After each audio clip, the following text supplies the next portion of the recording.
The Battle of Nancy was the final and decisive battle of the Burgundian Wars, fought outside the walls of Nancy on 5 January 1477 between Charles the Bold, Duke of Burgundy, against René II, Duke of Lorraine, and the Swiss Confederacy. René's forces won the battle, and Charles's mutilated body was found 3 days later. Background: Charles was besieging the city of Nancy, capital of Lorraine, following its recapture by the forces of René II in 1476. Despite the harsh winter conditions, Charles was determined to bring the siege to an end at all costs, as he was well aware that sooner or later René would arrive with a relieving army. Once the weather had improved somewhat, by late December René had gathered some 10–12,000 men from Lorraine and the Lower Union. A Swiss army of 10,000 men arrived to help out.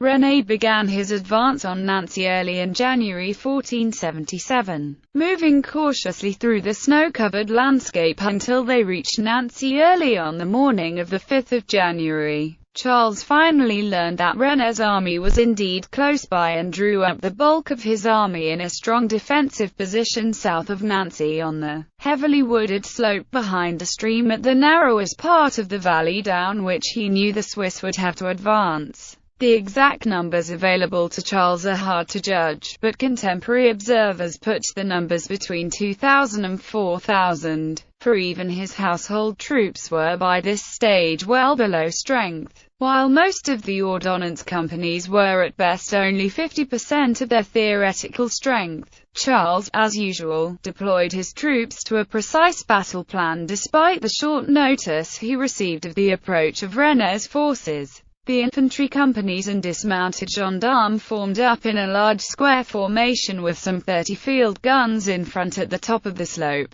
while on either flank were mounted knights and cavaliers. If Charles suffered from a lack of scouting, the same could not be said for the Allied army. Despite the driving snow cutting visibility to a few yards, the Allied scouts soon recognized that a frontal assault on the Burgundian position would be disastrous. The largely Swiss Vorhut of 7,000 infantry and 2,000 cavalry were instructed to attack from the right, while the principal thrust would come from the 8,000 infantry and 1,300 cavalry of the Gualthut, which was dispatched on a difficult circuitous march round the left flank, over thickly wooded snow-covered slopes out of view of the waiting Burgundians. The small Nachhut of 800 handgunners acted as a reserve. The battle. After a march lasting some 2 hours, the Gualthut emerged from the wooded slopes slightly to the rear of the Burgundian position and formed up in a wedge formation. The early notes of the Swiss horns sounded thrice, and the Swiss charged downhill into the Burgundian positions.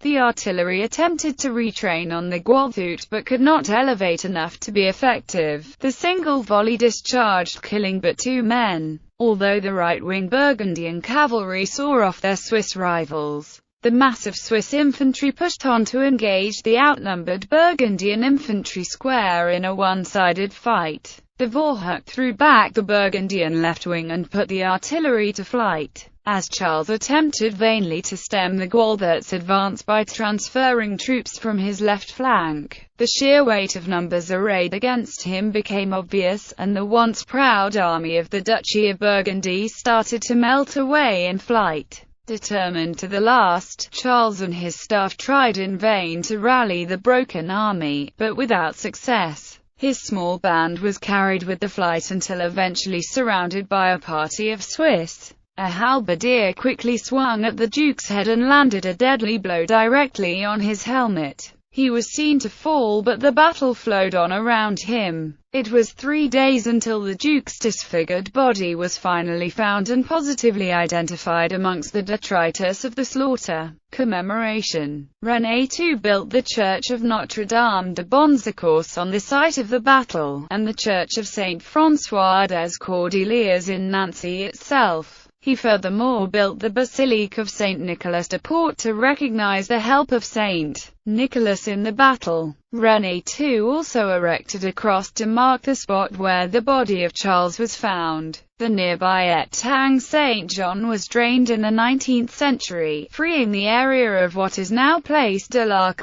de Bourgogne in Nancy. The original cross was moved to the Lorraine Museum. The current monument is a design by Victor Prouvé. Pierre de Blaru, canon of Saint Dié, composed a vast poem called La Nanceide, in 5044 Latin verses, on the war between Burgundy and Lorraine, culminating in the Battle of Nancy. In La Malgrange, a tower was erected in 1877 to commemorate the attack of René II. Finding of Charles the Bold's corpse. After the battle, Charles the Bold found after the Battle of Nancy, Auguste Fine-Perrat, monument to the Battle of Nancy, Place de l'Arc de Bourgogne, Nancy. Charles the Bold by Peter Paul Rubens. Effigy of René II, Duke of Lorraine.